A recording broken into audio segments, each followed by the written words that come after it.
Capítulo 15. La conexión el Antiguo y el Nuevo Testamento. Después de examinar el Antiguo Testamento entero, quedan unos problemas para ser considerados. ¿Cómo se relaciona el Antiguo Testamento con el Nuevo Testamento? En vista de la inspiración divina de toda la Escritura, ¿cómo determinan los creyentes qué principios y mandamientos del Antiguo Testamento se aplican hoy? El Antiguo Testamento establece el fundamento para el Nuevo Testamento. Sin el Antiguo Testamento sería difícil entender el Nuevo, pero ¿es ese su único propósito? Según 2 Timoteo 3 y 16, toda la Escritura es inspirada por Dios y útil para enseñar, para redarguir, para corregir, para instruir en justicia.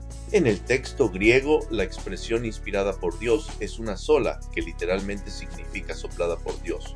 Esa palabra inspirada por Dios es a menudo llamado inspiración. Así, este versículo nos dice que toda la Escritura está inspirada.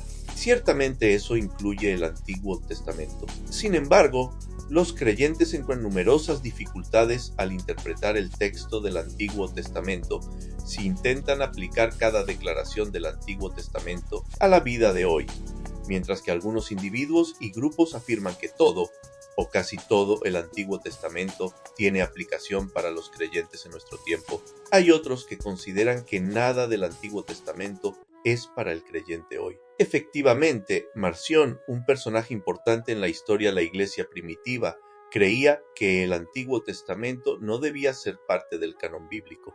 Algunas de las ideas de Marción parecen haber llegado desde donde empezaron en el segundo siglo hasta nuestros propios tiempos. En este último capítulo de nuestro estudio, intentaremos tratar estos problemas de una manera bíblicamente equilibrada, basados en el principio que toda la Escritura es inspirada por Dios. Examinaremos la relación entre los dos testamentos y consideraremos la relevancia del Antiguo Testamento para los creyentes de hoy. Lección 15. 1.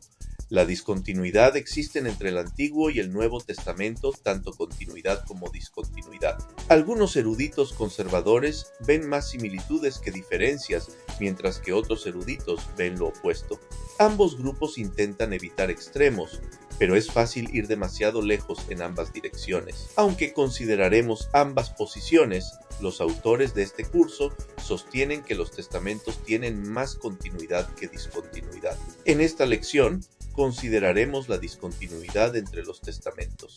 Aunque el espacio no nos permitirá enumerar todas las distinciones, a continuación hay 4 importantes diferencias. Los contextos políticos e históricos durante los tiempos del Antiguo Testamento difieren de los contextos políticos e históricos de los tiempos del Nuevo Testamento. El cierre del Antiguo Testamento deja la impresión que esta es una historia incompleta. El Mesías no ha venido todavía y los ciclos de pecado y de revitalización espiritual, de opresión y liberación continúan. El Nuevo Testamento empieza con la primera venida del Mesías y termina con su retorno prometido.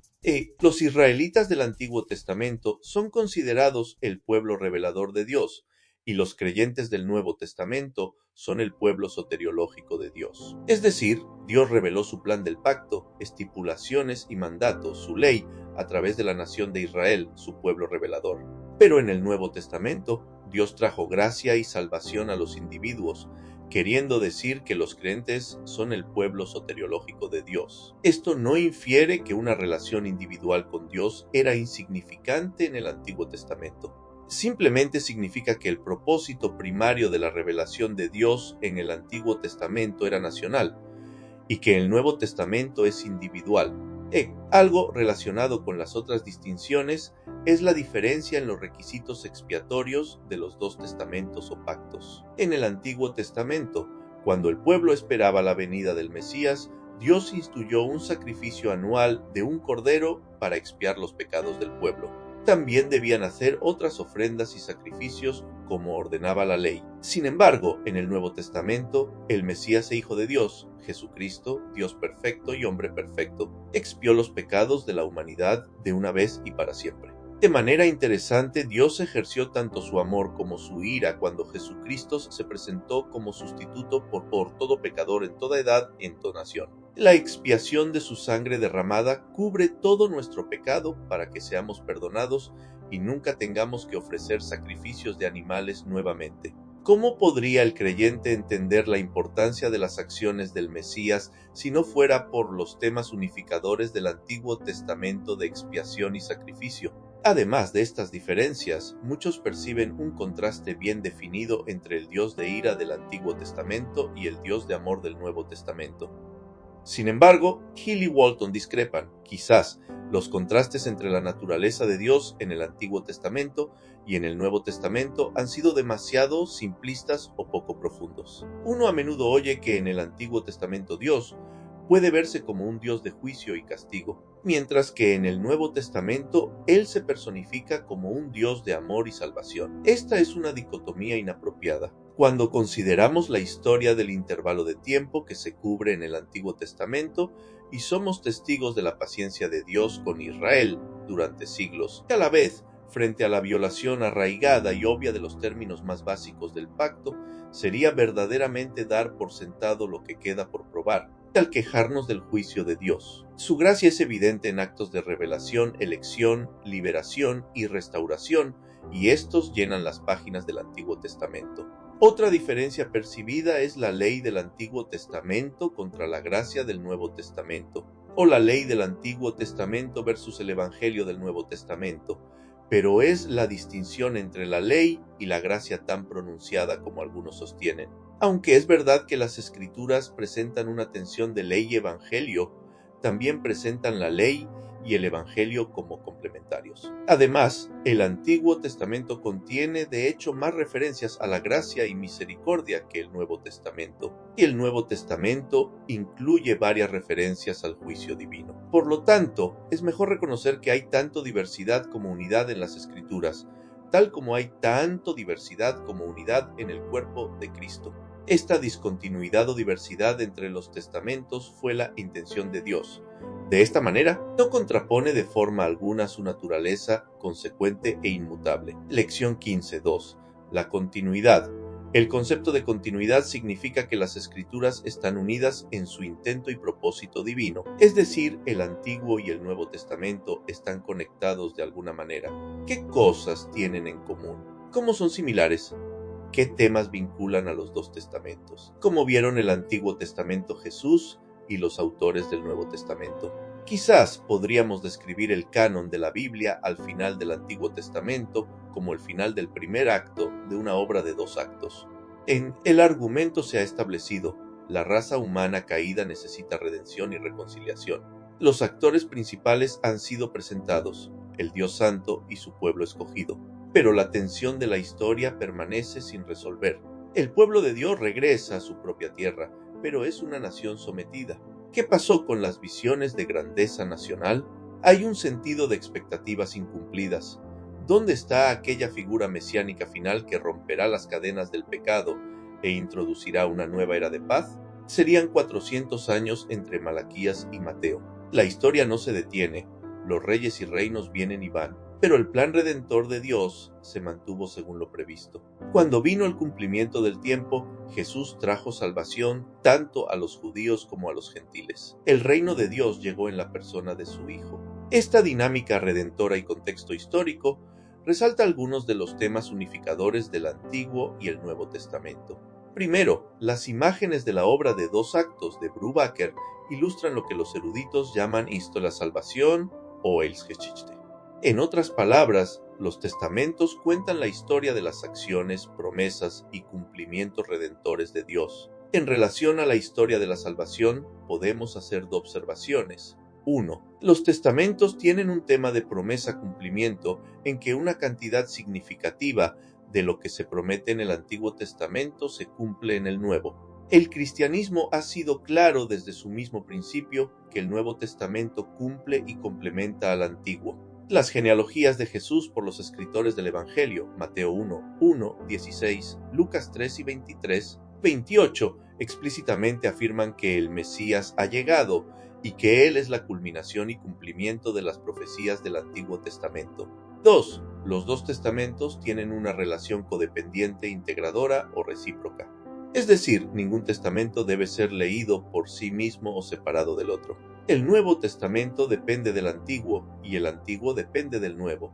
Con todo, el alcance de la relación de los testamentos se extiende más allá de solo estos dos primeros aspectos. El Antiguo y el Nuevo Testamento tienen una relación literaria increíble. El Nuevo Testamento contiene no solo un número importante de citas y alusiones al Antiguo Testamento, sino también los recursos literarios y técnicas del lenguaje usados por los autores del Nuevo Testamento parecen tener una fuerte influencia del Antiguo Testamento. Un erudito ha contado 295 referencias explícitas separadas al Antiguo Testamento, ocupando unos 352 versículos del Nuevo. El Nuevo Testamento hizo un uso extenso del Antiguo Testamento en forma de cita directa y alusión indirecta. De hecho, según un cálculo cuidadoso, aproximadamente el 32%, casi un tercio, del Nuevo Testamento está compuesto de citas y alusiones del Antiguo Testamento.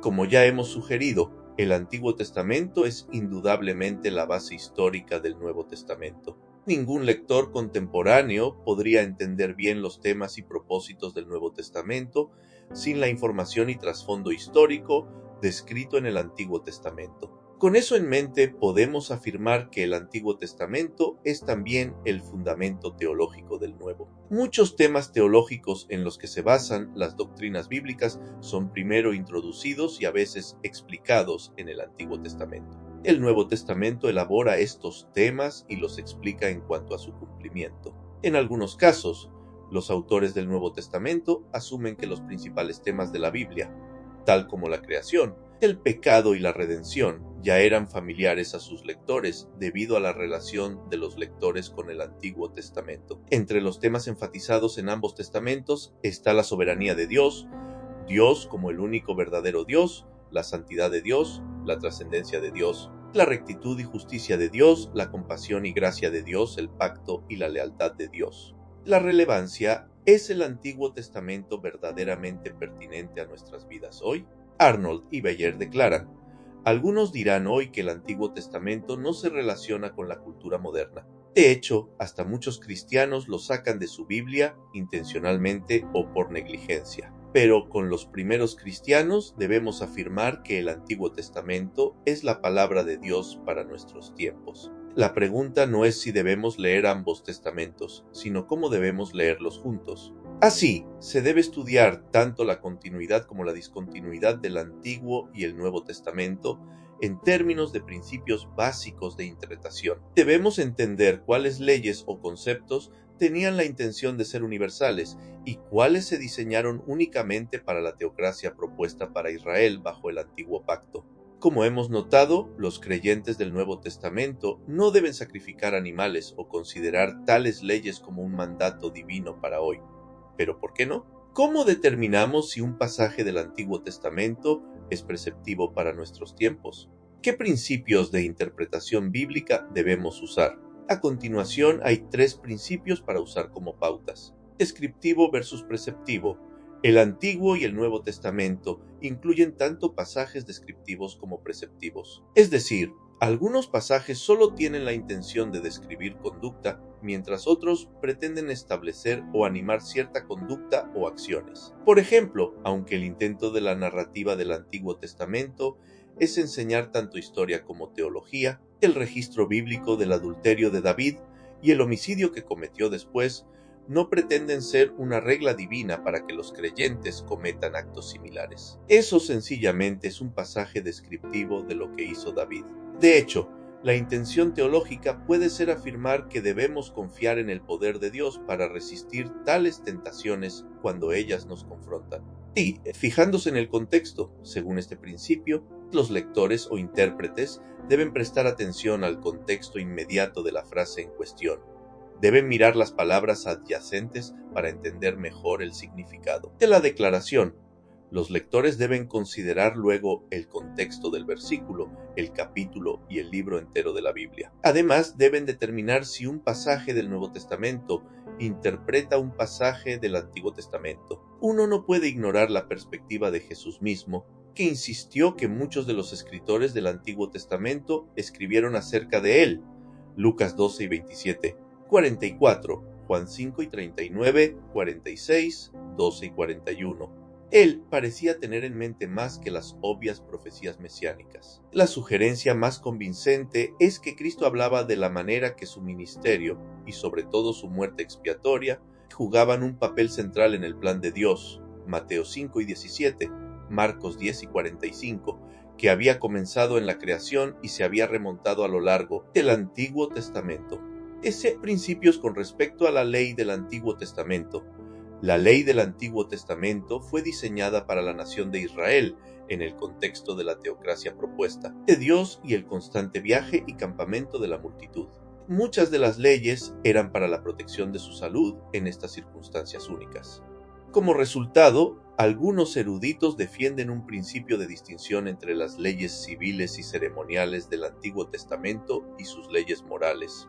Otros proponen un principio relacionado que solo las leyes que se renuevan en el Nuevo Testamento son preceptivas o autoritarias para el creyente hoy. La aplicación de estos dos principios en armonía resuelve algunos de los problemas desconcertantes planteados en ciertos pasajes del Antiguo Testamento. Es decir, ya que Cristo ha cumplido las leyes ceremoniales y las leyes civiles se pensaron para el contexto único de Israel, las leyes civiles y ceremoniales no tienen que ver con los creyentes de hoy. Sin embargo, las leyes morales como los 10 mandamientos todavía son aplicables debido a su naturaleza moral y porque la mayoría de ellas fueron renovadas en el Nuevo Testamento. Con respecto a los 10 mandamientos, algunos pueden notar una diferencia en los días apartados para el día de reposo. Aunque el sábado era el día de reposo original, como se estableció en el Antiguo Testamento, muchos creen que los creyentes del Nuevo Testamento cambiaron el día de culto al domingo para conmemorar la resurrección de Jesús en el primer día de la semana. Además, Pablo les dijo a los creyentes que trajeran sus ofrendas en el primer día de la semana, domingo. En todo caso, el principio de apartar un día durante la semana para la adoración y el reposo se continuó en el Nuevo Testamento. En conclusión, el Antiguo Testamento en su totalidad no tenía la intención de ser normativo o autoritario para el creyente de hoy. Considerar que todo el Antiguo Testamento es preceptivo lleva al legalismo que se condena en el Nuevo Testamento. Al mismo tiempo, es incorrecto concluir que nada del Antiguo Testamento es normativo o exigible para nosotros. Hacer eso es destruir muchos de los fundamentos y explicaciones del Antiguo Testamento de doctrinas bíblicamente equilibradas. El enfoque correcto yace entre los dos extremos. El erudito del Antiguo Testamento, John Bright, explica que el Antiguo Testamento no pueda ser, en todas sus partes, directamente normativo para el cristiano es obvio. Contiene mucho antiguas leyes y costumbres, instituciones y maneras de pensamiento antiguas que no pueden servir como modelos de fe y práctica cristiana, así como actitudes y acciones que no son guías seguras para que siga la conciencia cristiana. Pero hay que repetirse a menudo, esta línea no debe trazarse de tal manera que nos traicionemos una vez a un uso selectivo o parcializado del Antiguo Testamento. El problema del Antiguo Testamento no se resuelve por sustracción. Los creyentes deben entender la discontinuidad y continuidad entre los testamentos sin dar demasiada importancia a ninguno de los aspectos. Ambos testamentos son una autoridad para el creyente cuando se aplican principios hermenéuticos apropiados para determinar interpretaciones correctas de pasajes bíblicos. Los creyentes de nuestro tiempo deben reconocer el Antiguo Testamento como la palabra inspirada de Dios, tal como el Nuevo Testamento. Jesús y los autores del Nuevo Testamento frecuentemente citaban y aludían a pasajes, eventos y vocabulario literario del Antiguo Testamento. El Antiguo Testamento abre las páginas de la historia. Ve la mano soberana de Dios obrando a través de las acciones de gentes y naciones, traza la historia de la redención e introduce las promesas que se cumplen en el Nuevo Testamento, incluyendo las numerosas profecías del Mesías Jesucristo. La continuidad de los dos testamentos, así como la vida, muerte y resurrección de Jesús, ayudan a los creyentes a entender más cabalmente el Antiguo Testamento y a apreciar el perdón, la compasión, gracia y soberanía de Dios. El mensaje de ambos testamentos se refleja en las palabras de un himno muy conocido. A Dios sea la gloria, grandes cosas Él ha hecho. De tal manera amó al mundo que nos dio su Hijo. Con una comprensión clara del Antiguo Testamento con respecto al Nuevo, declaremos esta gloria de Dios entre las naciones.